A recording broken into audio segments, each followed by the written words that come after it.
Today we're going to make a shrimp tempura appetizer. For this we will need a few ingredients. We're going to need all-purpose flour. Also, instead of using flour and egg, we're going to use a tempura batter mix.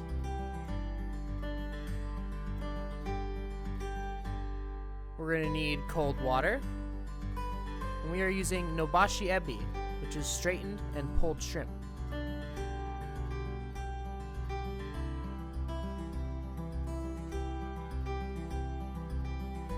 Now we're going to go ahead and make our tempura batter. To make our batter, we're going to need 1 cup of sifted tempura batter mix and 1 1/8 cup of cold water.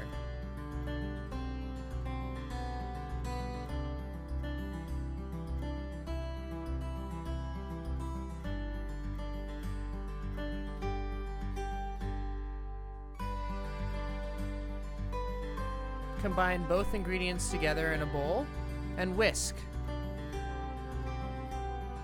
The key is not to mix it too much until it's smooth. We want it to be a little clumpy. We're also looking for a specific consistency. We don't want it to be too thick where it sticks to our fingers or too thin where it runs off. We want it to be slightly sticky to the fingers, but still nice and light and thin. Now we still have some chunks of batter mix in here. That is acceptable.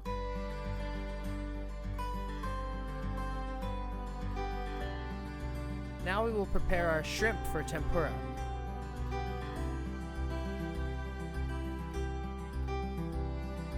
We're going to lightly coat each shrimp in all-purpose flour and tap off any excess flour. We're also going to pay special attention and make sure we get some flour in between the tails. And we're going to place them into a small bowl and set them aside.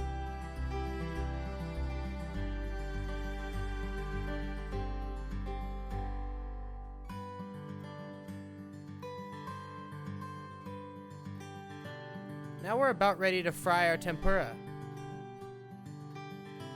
We have soybean oil set to 350 degrees Fahrenheit in our deep fryer. We want to make sure we have a few other items. We're going to need a metal bowl, a metal strainer, and a fine mesh hand strainer. These are going to be used to clean out any excess tempura crunch that is in the fryer. We also have tempura chopsticks for handling our tempura while it's in the fryer.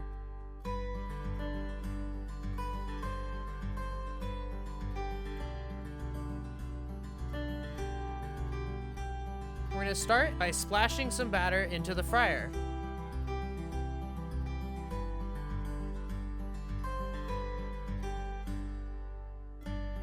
Now we're going to take 2 pieces of shrimp, placing our fingers in between the tails of the shrimp and dip them into the batter. Dip all except for the tails in the batter. And then gently place into the fryer while holding the tails and drag them around in the crunch that you just made by splashing the tempura in the fryer. We want to drag the shrimp through the crunch and make them crispy. Then we'll let go of them and place a little extra batter on top. Now with the top side of the shrimp that we're making crispy are going to be the sides that we're facing towards the customer.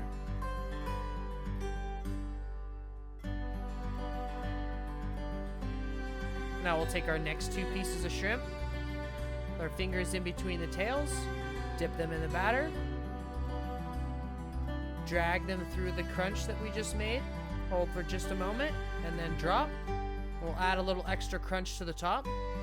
The reason that we're holding the tail just a second before putting it in is so the shrimp stay nice and flat and straight. And we'll do our last piece of shrimp. Now at this point we'll want to check the first 2 pieces of shrimp that we put in. We can give them a flip if it's possible. What we're aiming for is a nice light golden color.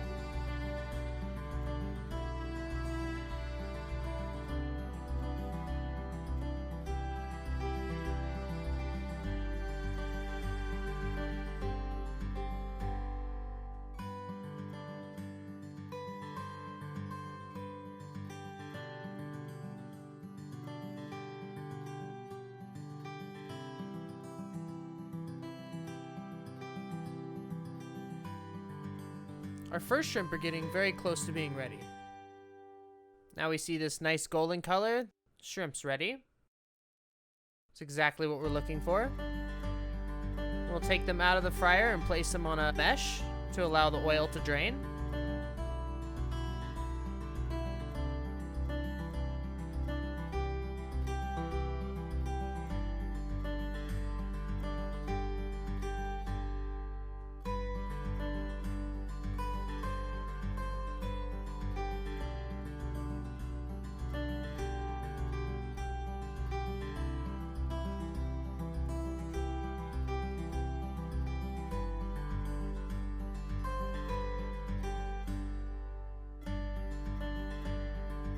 We'll pull out our last piece of shrimp, and we'll clean the remaining crunch out of the fryer.